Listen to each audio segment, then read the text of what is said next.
to the new girl, Tiffany. You better watch yourself, girl.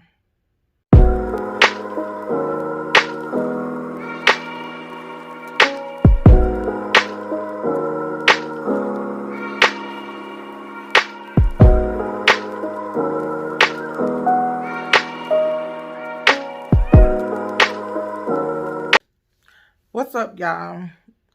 This is Love and Marriage Huntsville, and this was an alright episode. At the end, they kind of exploded with Tiffany and her messiness, but we're going to get to that. So, we start off with Mel and Tisha.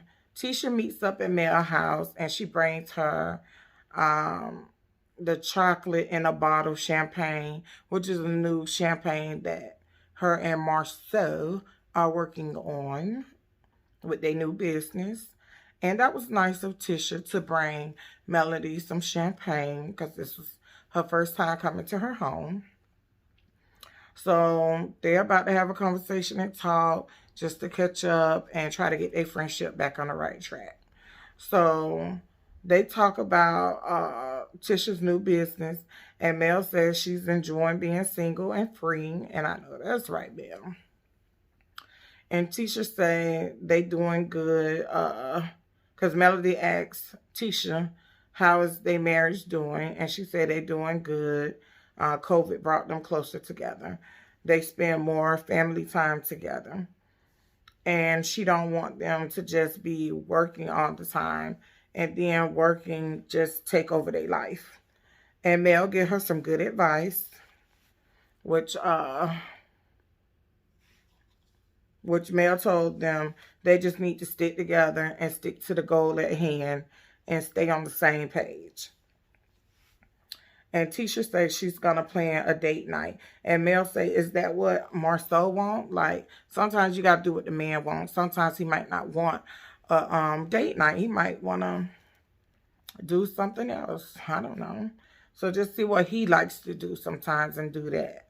And that sounds reasonable. Sometimes we do need to do what the men want because we always want what we want. Us as women could be very selfish sometimes.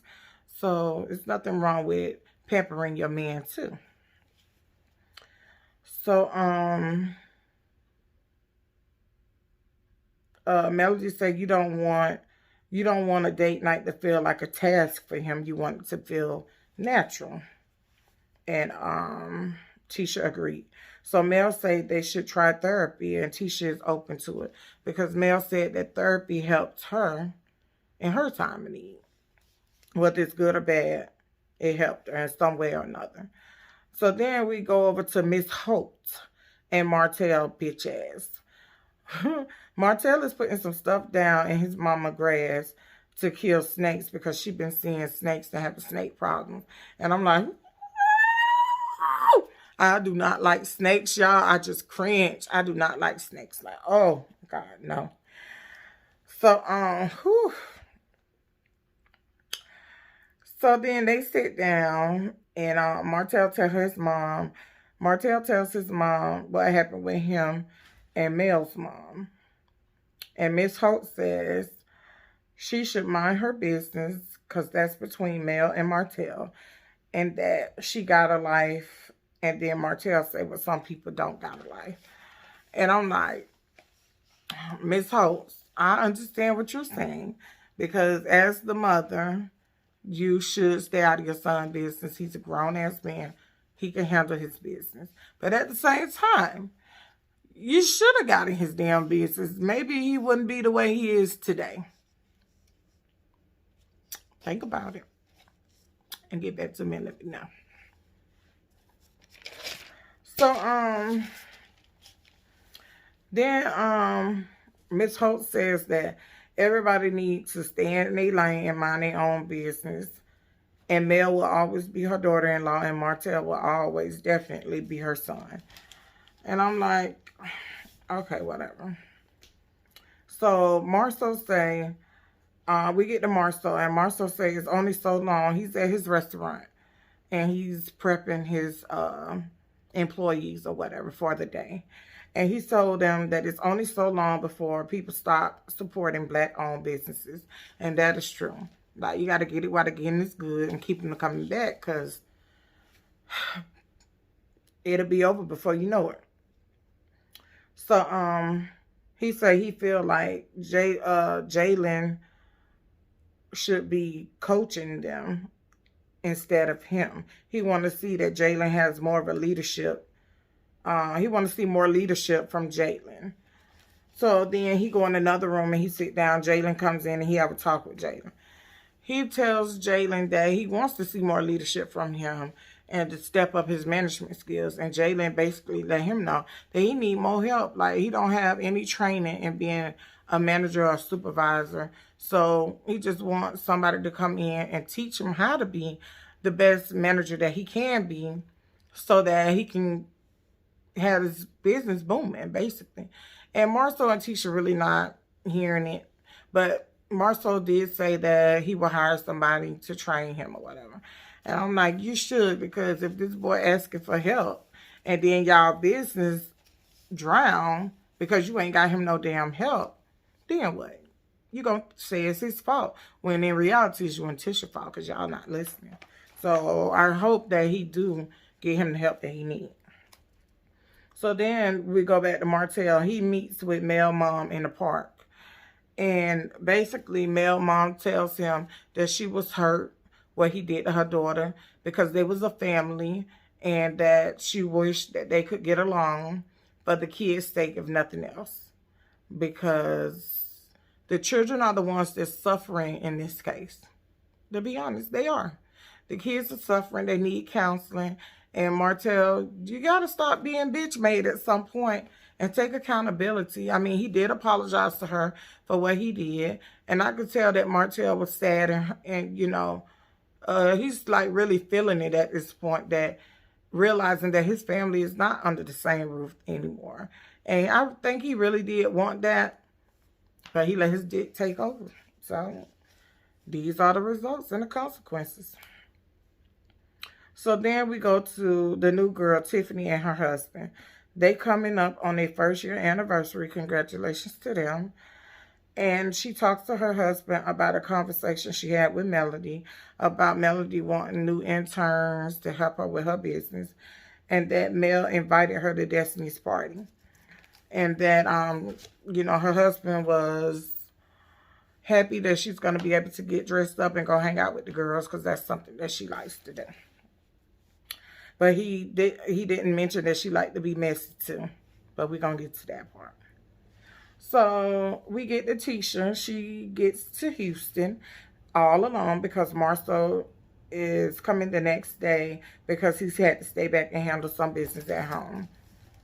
So when she get in her hotel room, she get comfortable, get on her phone. She calls Marcel.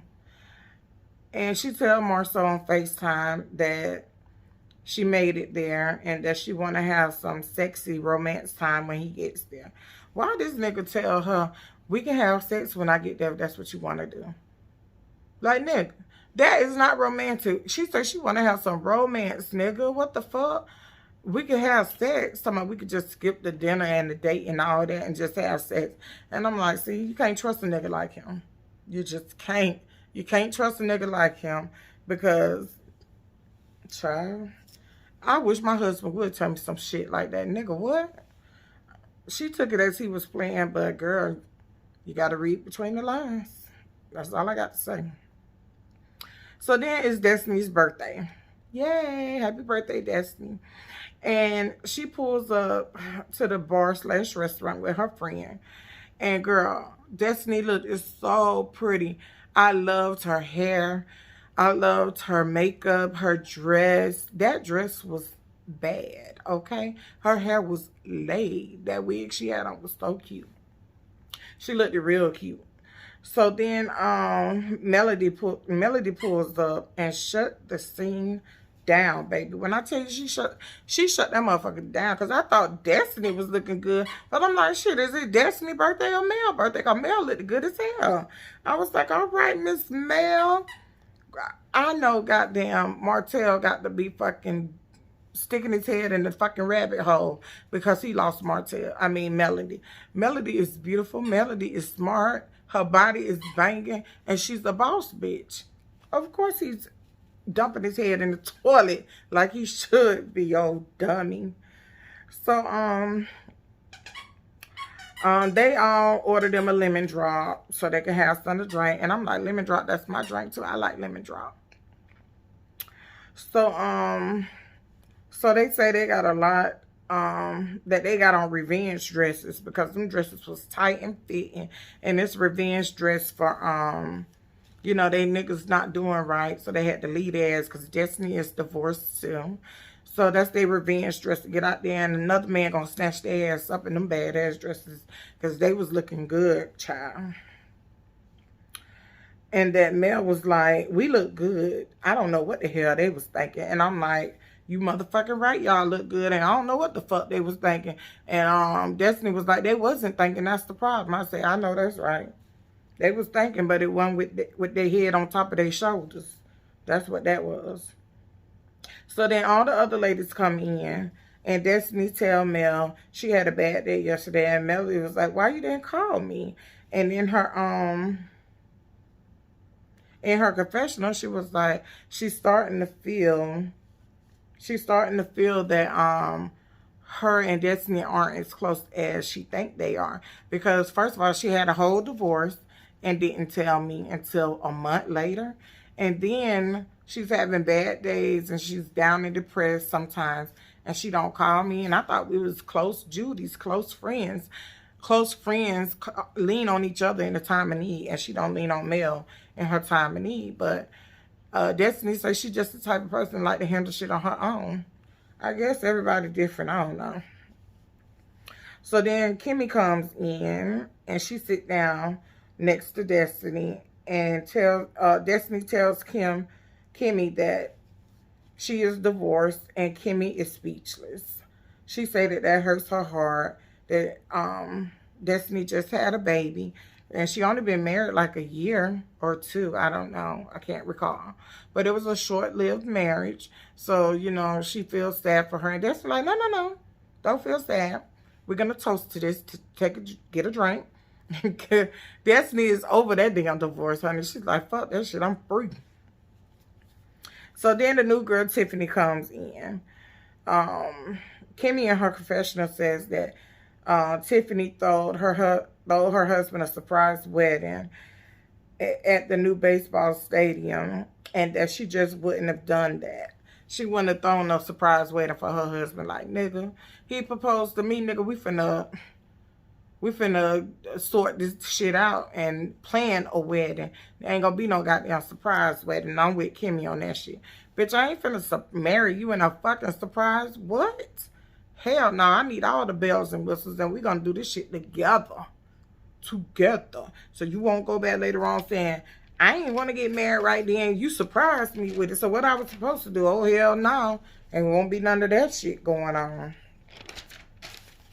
So then, Kimmy and Tiffany is talking, and Mel is saying that Tiffany asking. Okay, so they talking, and they let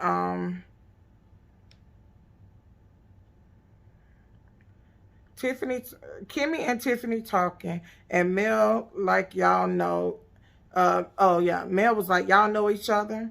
And they said yes. Then Tiffany asked Kimmy, was Monster vaping in the bathroom? And I'm like, really? She was like, was Monster vaping or something like that, vaping in the bathroom? And Kimmy was like, The look on Kimmy's face told me that she was like, this bitch is messy. Oh, I see how this bitch want to play. That's how Kimmy was looking. I was with Kimmy on that shit. Bitch, what? And Kimmy was like, oh, that's more of a Maurice question, not Kimmy. And then Kimmy saying, Kimmy say, not only is Tiffany sharing a child's business, and I was like, amen to that, but she got to hear about it from her and not Maurice. Like, where they do that at? And I'm with her on that. Once again, Maurice is not including Kimmy in things, but want Kimmy to be a mother figure to his son. But when it comes to discipline him or him getting caught like vaporing in the bathroom. She don't know shit about it, or she ain't involved, and that's some bullshit. Maurice need to check himself, and I hope I saw next a clip from the next episode that Kimmy is gonna check his ass, and she better. And so then Destiny and Kimmy is talking about Kimmy's son Jalen liking her, having a crush on Destiny, when Tiffany says she didn't know that Destiny was married. And Mel was like, oh, you didn't know she was married? That's not surprising. And I'm like, Mel, was that shade? I ain't know, Melody. Don't do that, Mel. That ain't in your character, Mel. Don't seem like, don't do that, Mel. Because I ain't know what that was about. But yeah, she said that shit. So, in a confessional, Destiny says, Harpo, who this woman?